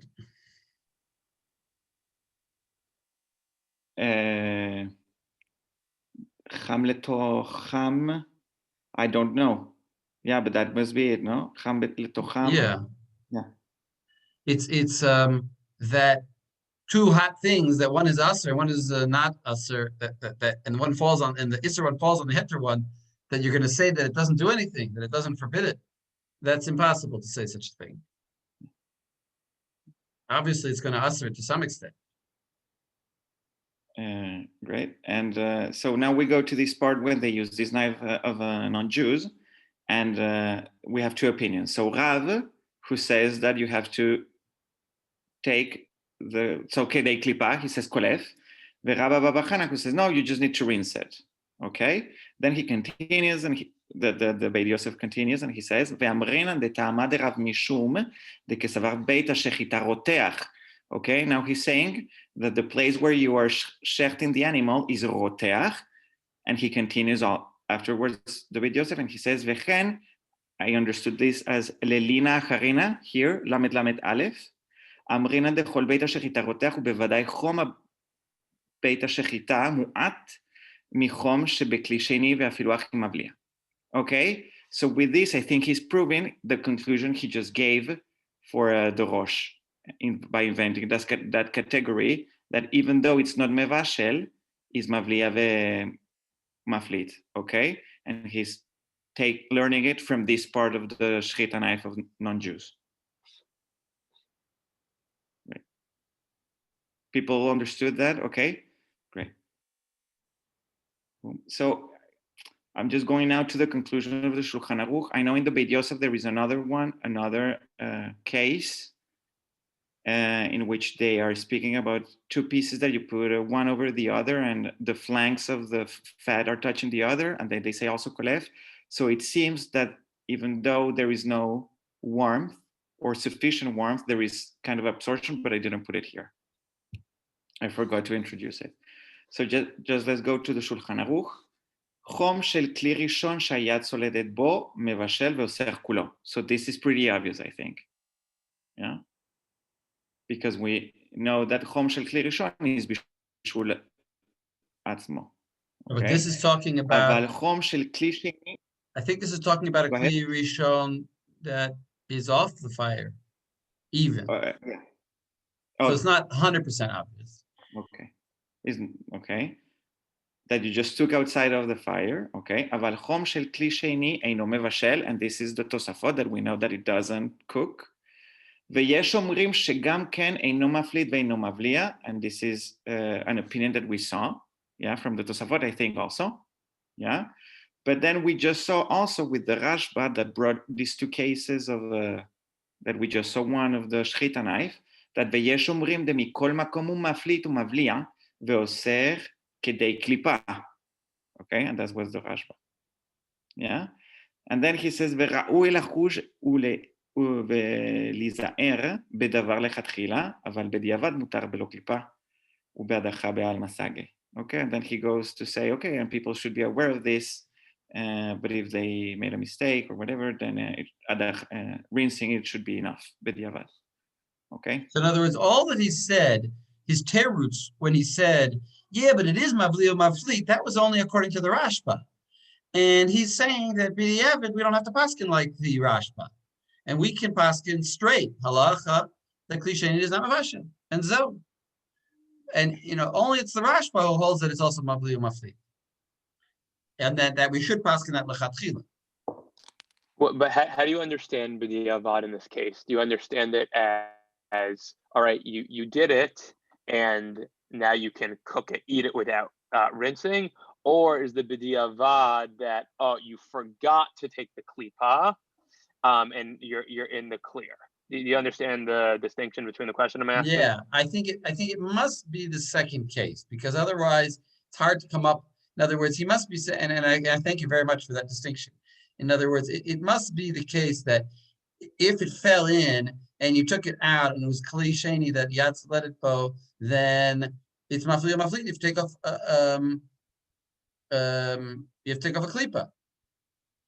But if you forgot to and then you threw it into other places, it fell into another pot and you don't know which one it is, so it's batal, or it got mixed in a certain way, in such a way that the klipa, that it got blended, and now the klipa is everywhere, and it's not batal and shishim. I mean, then it would be us. It's a complicated question. It's a very good question, because it's hard to come up with that case of where it would be mutter then, because why wouldn't it be batal in that case? It's only a klipa, and Because we kind of need two layers of b'diavad. I think so. I think that's what Noam's saying. Did any of the Nosei Kelim in the Shulchan Aruch discuss what the b'diavad is? I'm looking now.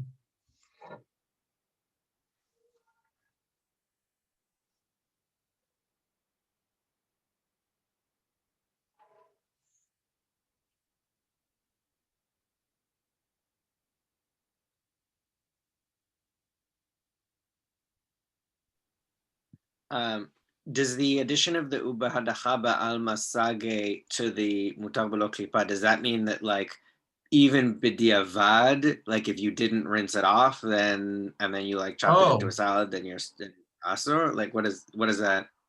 How does that work? Well, you could say that what he means is b'diavad, if you did this rinsing and then it got mixed up, then it would be mutter.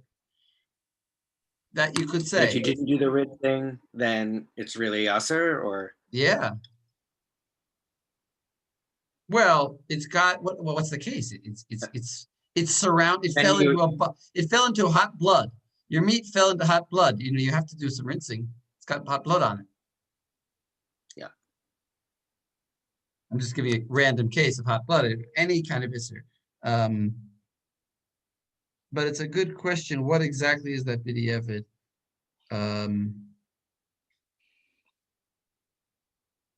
I'll look in. I'll look into it. Not now, but I would say more or less in most cases you're going to have to take out that klipa. Of course, I mean, when can we think? Can anybody give me a case where this is really might happen?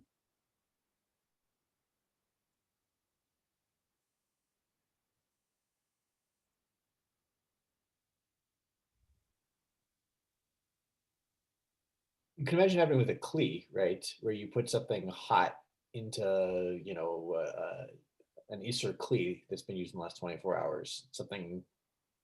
You stirred you made your tea on Shabbat. You put your milk in it, and you used the fleishik spoon to stir it. So it's kli sheni, but it's yad solet. It's maybe you put only a little bit of milk in it. It's still very hot. Although it being basar b'chalav is less good, because then it might be more of an issue of bishul and less of an issue of boleh and polet. But well, what did we say about no? We said that according to the Rashba, there should be no distinction, right? According to the Rashba, it's mavli or maflit, as we understood the Rashba. As the Beis Yosef understood the Rashba, whether it's not cooking, but it's mavli or maflit. So now you've got a spoon which has got in it milk flavor and meat flavor. It's a meaty spoon, and now it has nivla into it. You have to hagala on the spoon. Even though you'd say, well, wait a second, but it's mafli. If you put a lot of milk in, it's probably not. Yeah, it's let it go. All right, Andrea, is that? That was it. That was it. You have anything more? You have anywhere to go now, or you reached No, the to end the of next your presenter. to the next presenter? That was it? Yeah. Correct. Well, I actually wrote to Andre a week ago, and I said, I gave you a big amount of material. If you want to, I can parcel it out a little bit more. And he did it all. I knew that what he gave him was a big piece, so I'm not surprised that it took a long time. Shkayach. Yeah, Yishakayach. Excellent. Very nice. Very, very nice. Very clear. Okay, so it's Noam. Yes, it is. It is I did not put together a fancy PowerPoint presentation, so it's a hard act to follow. But I did create a simple source sheet so that we can just have everything on the same page. So I took a different little back in Andres where I didn't focus so much on the Torah and Beit Yosef. I actually thought there was more on the page of the Shulchan Aruch, but we're going to start with the Bavli. And our main topic of focus right now is going to be on Tata Gavar. That the lower level is the stronger, and that's what determines whether something is asur or not. So Yavni, can you read the Bavli Wait, can I for us, please? I just want to interrupt for a Yes. second. Sorry. I just wanted to show how these things, I just want to tell you how these three these three sections fit together. Because first we talked about cooking in a pot, in a jar that was just cold water. And now we're talking about what if that cold water in that pot wasn't really cold, it was warm because it was poured in from some hot pot. But it's still in that pot, in that klisheni. And now, and it's also cooking. It's also a kind of cooking, maybe mafli or mavli. And now we're talking about tata gavar, and the question is going to be that I'm sure Noam is going to discuss. Where is this tata gavar occurring? Is it, it's probably not in a kli rishon, obviously. It's probably in a kli sheni. We just got through talking about kli sheni, so it's actually what we're doing here is talking about a special case of the kli sheni. Logically, that's where we're coming to. Well, a special case of this klisheni where you have a piece of meat in your klisheni. I hope I didn't spoil anything, but that's I just want to give you the framework of where we're coming from. Nothing has been spoiled, and I'll say that it's for this very reason why we're going to focus much more on the Ramah than the Mechaber, because I think the Ramah parses this out a much more interesting way than the Mechaber does. He's much more straightforward. So Yavni, take us away with Bavli Psachim. Great. Would you mind making it a little bigger? Oh, of course. Just this. Sorry. There's the 100. Yeah. That's good or that's more? perfect. Thank you. That's great. Itmar, cham letoch cham, divrei hakol asur. צונן לתוך צונן, דברי הכל מותר. חם לתוך צונן, וצונן לתוך חם. So we have a statement that when you're mixing these things, if the hot thing is going into a hot thing, then everyone says that it's gonna asur it, and if the cold thing is going into the cold thing, then everyone says that it doesn't asur it. It doesn't transfer. And then the question is, if it's hot into cold or cold into hot, what happens? And then there's a machloket. Rav omer ila gavar v'Shmuel amar tata gavar. So Rav says that the one on top, the one going in, is the one that determines it, and Shmuel says that the one that's already there that has the thing going onto it is the one that determines it. I.e., right. Yeah. So according to Rav, if the top one is hot, that's the determining factor. Then we got a problem, right? And if Shmuel, if the bottom one is hot, that's the determining factor. We have a problem. Right. Keep going. Tanya kvate de Shmuel. So then we have a Tannaitic source that goes like Shmuel. חם לתוך חם אסור, חם לתוך חם אסור, וכן צונן שנתן לתוך חם אסור. חם לתוך צונן וצונן לתוך צונן מדיח. So a hot in a hot makes it asur, and also a cold that goes into a hot, just like we said, that's the bottom one dominating, also makes it asur. Cham letoch tzonen, a hot going into the cold, or tzonen letoch tzonen, cold going into the cold. Then what do you need to do is you need to rinse it off, or going onto. Right. And it's that second clause, even though you're going to keep reading about this, the last case is the second clause of v'chen tzonen shenatan letoch cham. That's the supporting clause for Shmuel, right? Because it's the cold going onto the hot bottom that makes it asur. Right. Cham letoch tzonen mediach kevan decham hu ad demekar le אי אפשר דלא בלה פורתא klipa miha nibai. So this is repeats. If like the hot thing goes onto the cold thing, you only need to rinse it off. But because it's hot, until it is cooled down, surely it cannot be that it doesn't affect at least a part of the cold thing, a little bit of the cold thing. It doesn't get absorbed into a little bit of the cold thing, and therefore we need to take away a klipa. Right, so it's challenging. So you just, it's a question on the last piece of the Braita. What do you mean when you're saying tzonen cham letoch tzonen, that you only need mediach? Clearly, even though eventually it's going to cool down, there's some sort of time transfer in that moment. Right.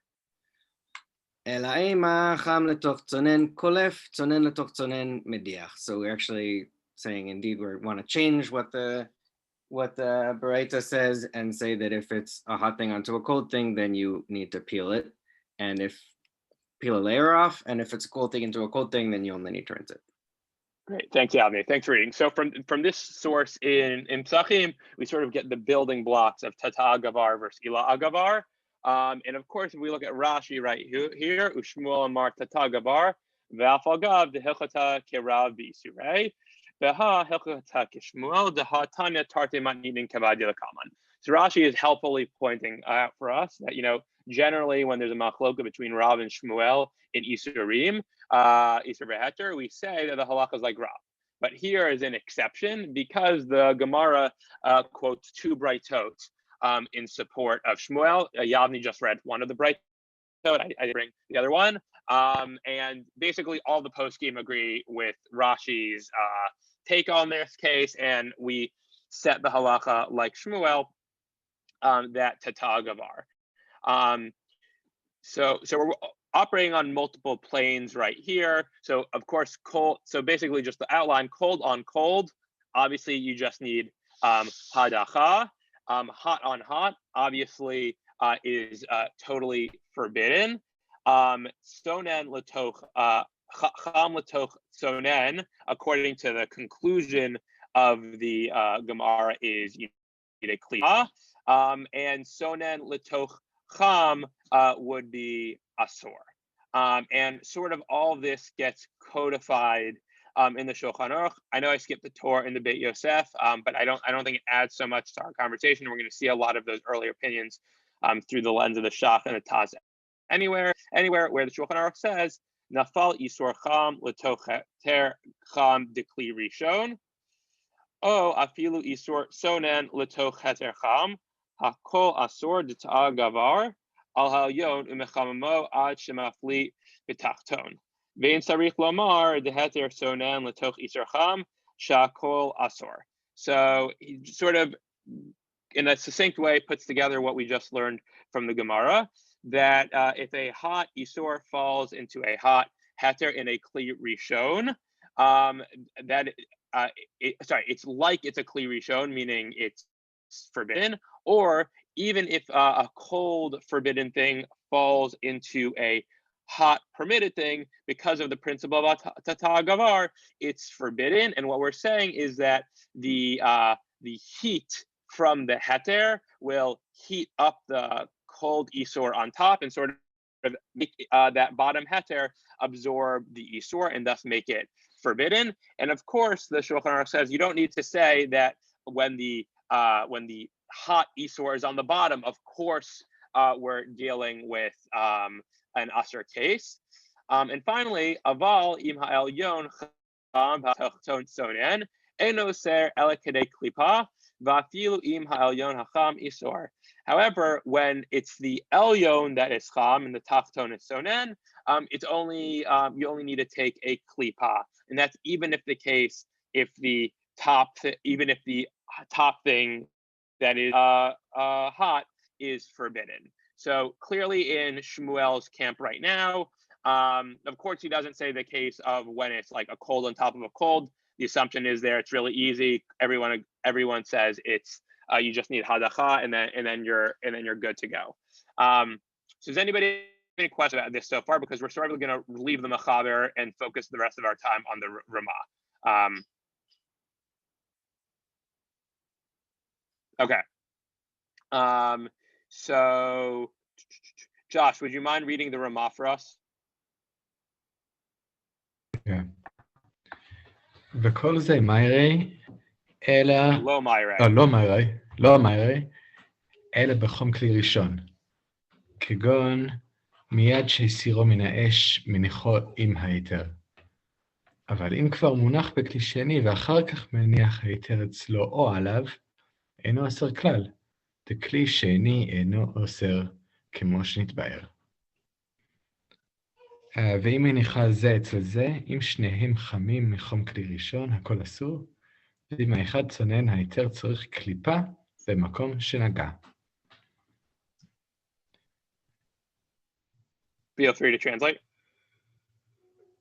So all of this is really relevant to כלי ראשון. כלי ראשון, when it was on the fire, when it's taken off the fire, and then it touches the heter. But if it's already in a kli sheni, and then the heter goes next to it or on it, it doesn't forbid it at all, because as we learnt, kli sheni eino aser at all. Right. So here the Ramah is principally agreeing with what we saw in the Shulchan Aruch in the previous Saif, that a kli sheni does not cook. Therefore, if you have a hot isur in a kli sheni, and then you put a cold heter on top, even though we would generally say tata gavar, well, not so in this case because it's kli sheni, so there's no bishul coming up, and therefore it doesn't forbid it at all. Seemingly not even a klipa. Mm-hmm. But if they're next to each other, so there's no top or bottom, or they both kli rishon, then it's absolutely forbidden, totally. And if one of them was cold, then it's aser klipa.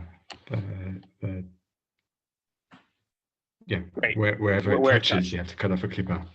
Perfect. Thanks, Josh. So this last line for the Ramah is like, it's sort of like I think like an eye wink to the Gemara. It's like, all right, very nice. You're saying what the rules are when it's one on top of the other or the other top of the other, but like food doesn't always cook that way, and plates are not always apportioned that way, and sometimes you have food that's just sitting right next to each other, and those laws of tata gavar, ila gavar are not going to apply.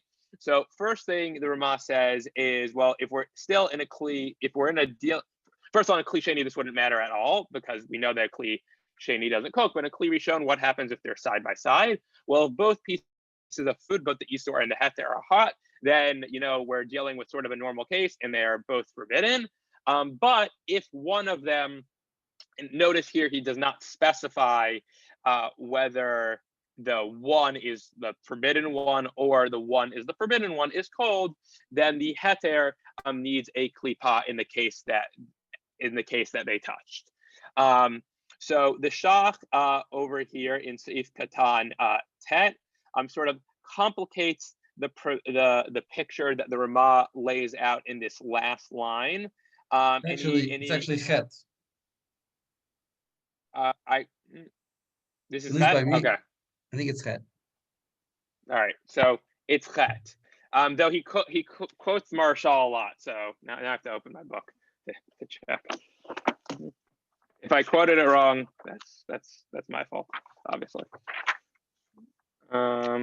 It doesn't really matter, but now I have to check for my own. Sorry to waste your time. That's okay. Okay, so it is chet. My apologies. So regardless, we are talking about chet here. There we go. Magic of Google Docs is you can just change it. Is that what happens when it's side by side? So I'll read. Umarshal Katav Yisra Behete. Sorry, that's not Yisra Behete. This is his one of his other books. Sifra Per Cafe. Okay. So Siman Ayin Diim HaIsor Cham Nireh Pashut L'Divrei Hasmak Shemechalek Ben Chom HaOr L'Mlicha Shekulo Asor. So first, so he quotes the Marshal. The Shach quotes the Marshal and saying, well, not so fast. Well, here so far he's agreeing with the Ramah, the Marshal, and this is based on the Smak that an Isor Cham and an Heter Cham are forbidden, totally forbidden. And I put together this little chart for us to follow along what's going on here. So right now we're in the top left corner. Isor Cham Heter Cham is Asor, and the Rashal is basing this on the Smak. Now the Shach continues. Wait, I have a question. Are you talking about Kli Rishon that's not on the fire, or are you talking about Kli Sheni? We're talking about Kli Rishon that's not on the fire, because we already learned from the Ramah that a Kli Sheni, it's obvious that it's not Mibashel. And that's even in a case of Tata Gavar, even in a case of Tada Gavar. But here, at least as the way that the Ramah presents it, we're talking about on the Kli Rishon, and that's what the Shach is commenting on.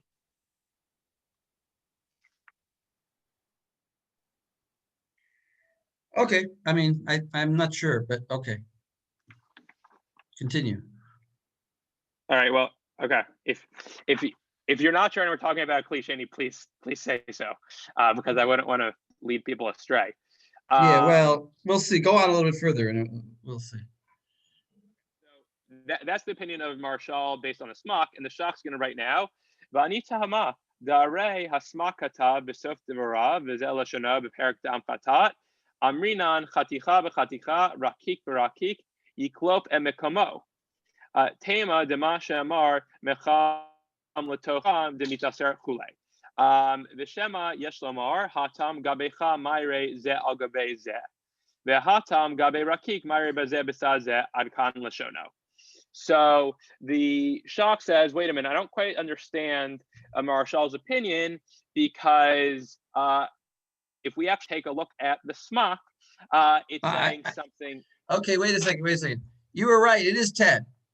I thought you were going to talk about Chet, and they both start the same, and that's why I got confused. So it is Ted, and yeah, we're going to have to look at Chet. I'm going to have to force you to look at Chet also, but continue. Well, let me just stop for a second. There's a very important thing in Chet that you really have to see.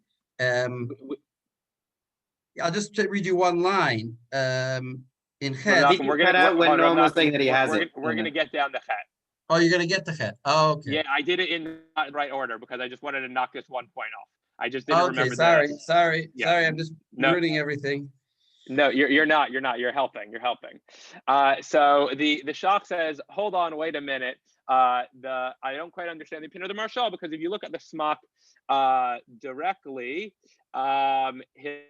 he'll say he doesn't say this. He says that we're only needing a klipa, and he continues and says umevio Mordechai perkape alma dafilu bishnehem chamim matir ba klipa.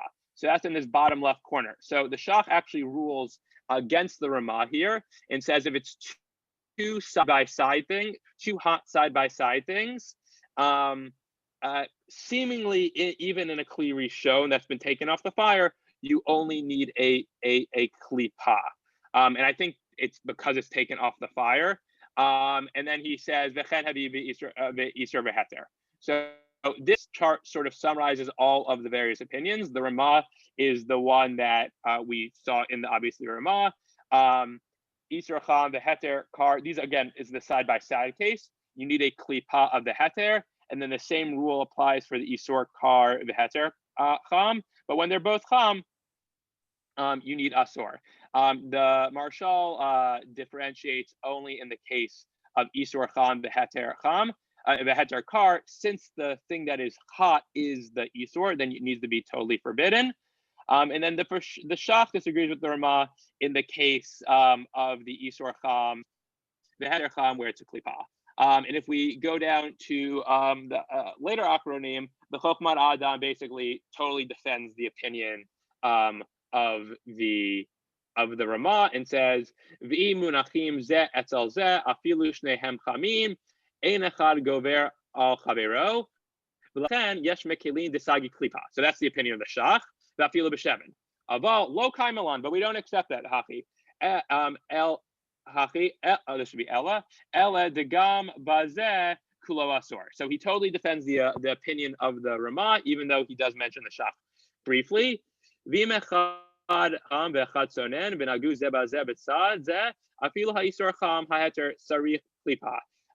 this is sort of where he says he doesn't disagree with the Marshal's opinion and defends the Ramah. So at the end of the day, despite the best efforts of the prohibitive efforts of Marshal and the lenient efforts of the Shach, the Chokhmat Adam sort of just sticks with the Ramah in this case. So now we're going to go down to Seif Katan Chet, which Rav Nachum wanted us to point out to. So to get there, we need to read this small piece of the Ramah, which is not actually from our Siman. So if you take a look at our Siman, you get the sense that the Ramah considers that and this is the part about the Kli Sheni, that the Dvar Gush, that actual hot piece that's in the Kli Sheni has the status also of as a Kli Sheni, which would mean that it wouldn't cook, correct? And that's the sense that you get from our Siman over here. In other words, he was talking about Kli Rishon up until now, off the fire, and he didn't mention anything about Kli Sheni. Apparently, Kli Sheni doesn't have any of these halachas, and it's all mutter. That's what you're saying. That is what I'm saying. And not only that, it's all mutar. That even like a Dvar Gush that's really, really hot, even to the point of Yatzelepo in a Kli Sheni, would also have the status of a Kli Sheni. And you sort of get that by implication in our Siman. And you get that even more explicitly in Siman Sadi Daled, which we haven't gotten to yet. And we said it's in the context of using a dairy knife to cut meat, but and it's in case of Kli Rishon. But at the very end, the Ramah says about im hu Kli Sheni habasar sarich klipa. But if it's a Kli Sheni, you only need a klipa, right? So the implication is that the Ramah agrees with the Shulchan Aruch that a Kli Sheni doesn't cook, but there's still this notion of the klipa. And now we're going to get to Chet, where we are going to see or potentially see a different opinion. So Lexi, would you mind reading Seif Katan Chet for us?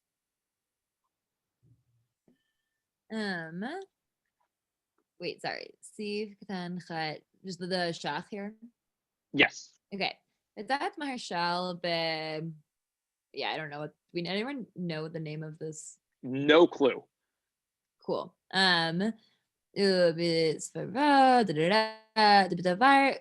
Gush כגון חתיכת בשר ודג ואורז ודוחן דמערין חם מן הקדרה, אם היד סולדת בו, דינו לעולם ככלי ראשון ואין בידי להכריע. Isur v'heter shelo. Cool.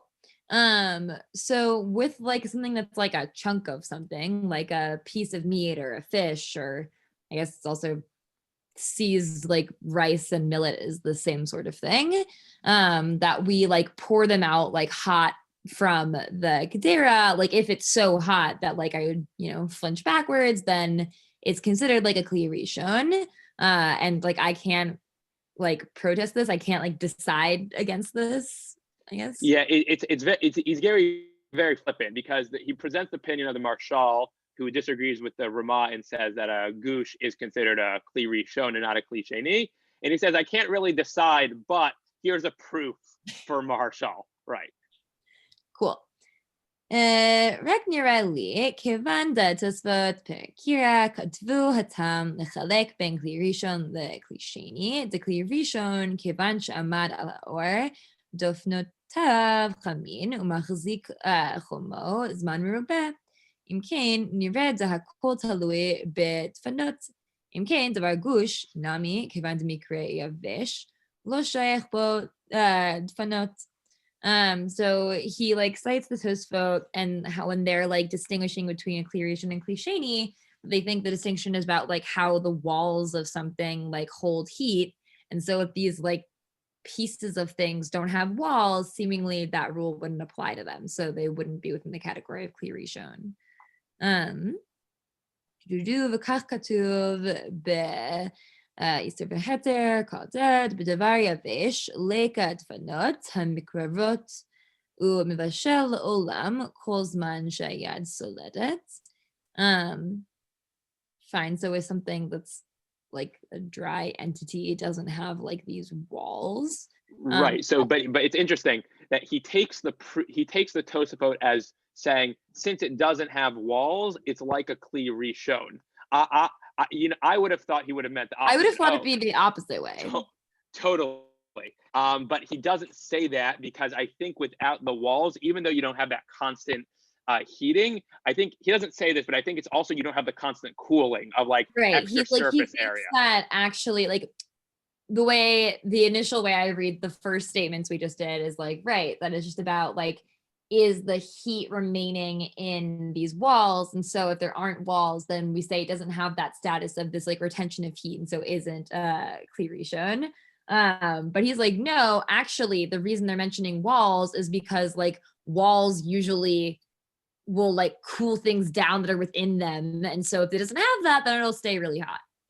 Right. So it's weird because in this case, it sort of flips the Tosafot on its head, because when you read the Tosafot as the Tosafot, it's like, oh, the Kli Rishon is the normative case, and the Kli Sheni doesn't have what the Kli Rishon has. But right. But here it's sort of like, oh, an uncooled pot is the normative case, but because a Kli Rishon has hot walls, it totally changed the wall. So a Dvar Gush, which is more similar to Kli Rishon than an unheated wall, also has that same status.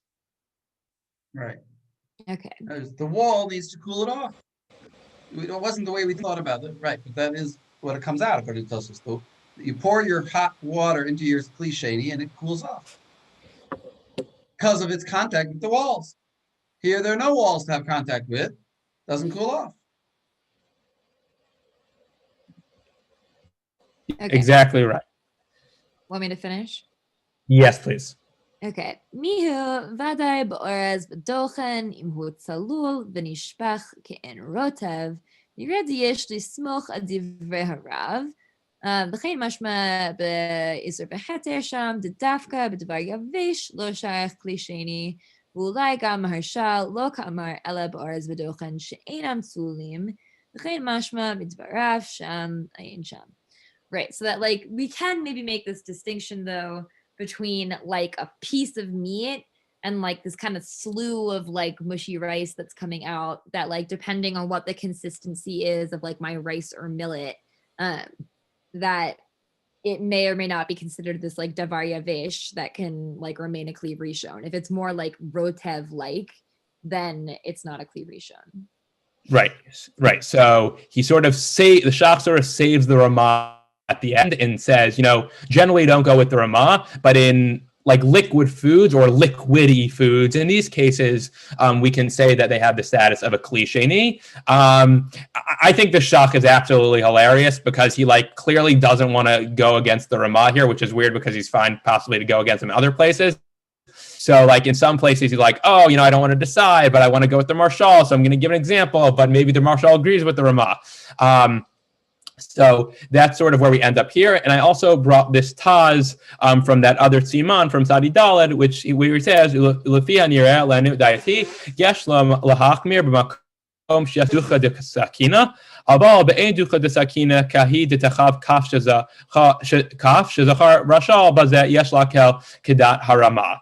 So here he says, so he agrees with the Ramah in principle, that we're talking about a kli sheni in these cases, but would have the additional factor of the force of the knife, then we're possibly dealing with a kli rishon.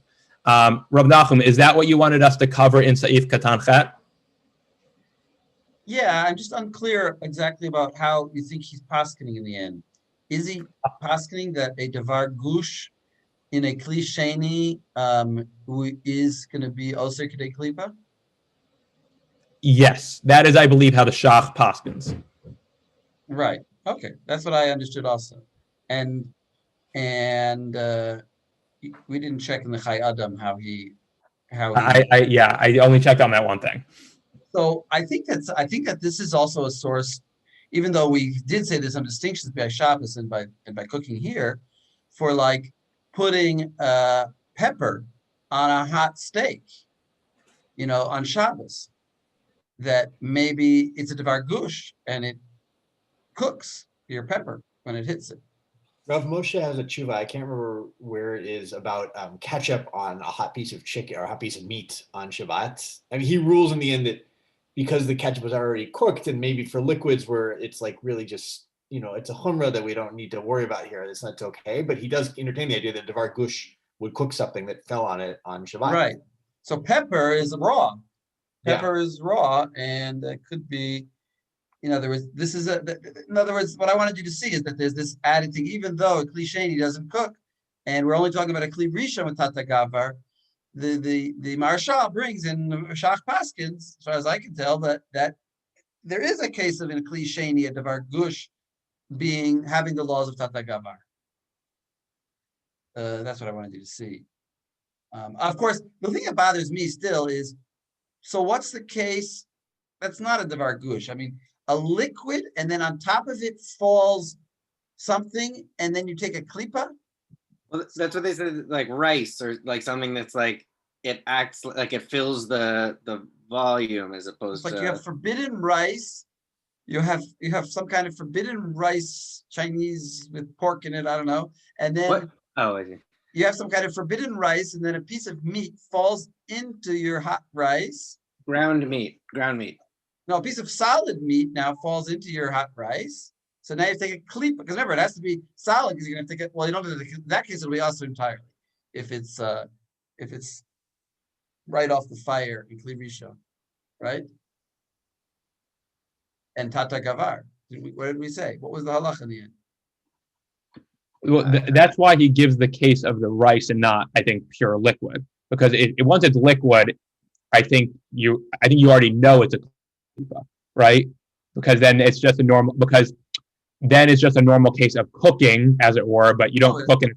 But it's not. It's a kli rishon off the fire. It's a cliche. No, we're dealing with a kli sheni here, I think. No, I'm saying now that we understand this thing of a kli sheni being having a davar gush, also being cooking. So what was he talking about before when he was talking about a kli rishon that's off the fire? That wasn't a davar gush. That's either not a davar gush. So what is that case? It's not a davar gush. So it's like soup. It's like soup, treif soup or kosher soup, and falls into it a piece of treif meat. You can't take a klipa from the soup. It's soup. So that's what I said. It sort of mangles the halacha a little bit. It's hard to go up with a case. I'm not sitting here right now, but there's a shita that it's like you take a klipa when you like right, for the kedei klipa case. Right. Okay. And if I remember, I have to find it again, but I remember correctly for liquids, there's a whole shita out there that like it says you can't take a klipas. So like, all right. Yeah, so- there is a shita like that. I mean, that's the Rama Paskins like that actually. When in certain cases, there's different kinds of klipas. And this klipa is actually a lesser klipa, lesser requirement than other klipas like we're going to see later. So yes, here you would, if you can't take it, you don't have to. But I'm just saying, by talking about the Vargush here, it's as though he's implying that up to now we weren't talking about Vargush, but I always thought we were talking about Vargush because how else do you have klipa? That's my uncomfortableness here with the Rashal. Okay. You want to? Okay. I took Yeah. up So a lot of time. we only have 2 minutes left, and look, there's a whole bunch of stuff here, but I actually didn't really intend to get to the bottom stuff. So we're just going to say this one comment, and then next week we can begin with the next seif. So the Ramah says, "Isur shanicho b'kli heter al hefech aminan be gam ken din tata gavar kmo b'shtei chaticho." So the Ramah basically affirms this notion of tata gavar even with kalim. So that if you have a cold piece of meat that falls into a cold piece of permitted meat, let's say, that falls into a hot isor pot, then it's going to be forbidden. But if a hot isor meat falls into a cold kasher pot, then it's going to be permitted. It's worth noting that there is some machloket that the Shach brings. The Shach says that the Marashal, unsurprisingly, because he disagrees with the Ramal left and right in this seif, says, no, actually, we don't say tata gavar with kalim, and that would actually be fully forbidden. Because he says, and the rationale behind is that because he says then the whole notion of ben yomo pots and eno ben yomo pots doesn't make sense anymore if we don't totally forbid it. But the Shach defends the Ramah at the end and basically says we still say tata gavar with kalim. So that is the most that I wanted to go with today. There's some stuff at the end about like, pouring, and there's what happens when the connection is, but you take a look at that your own. I actually have to run right now, but thank you everyone. Sure. Thank you. Thank you. Excellent. No. You kept to your limits and it was very good. Thank you. And I'm glad you did the kalim you did the Nosei Kalim on the Shulchan Aruch. I think that was the right choice. So actually Tikva was supposed to go, but because I know that she comes in the second half, I don't know what we'll do next week. You can't come, I suppose, but I can ask her. I can see if I can come. if you can, fine. If not, we'll okay, skip you and we'll come back to you. Is that okay? We can come back when I come in. I think so. I'll talk to you after. I'll write you an email. Okay. Okay. Great. So thank you, everybody. It was really great. We'll continue next week. Everyone, go. Okay. Shukayach to everyone.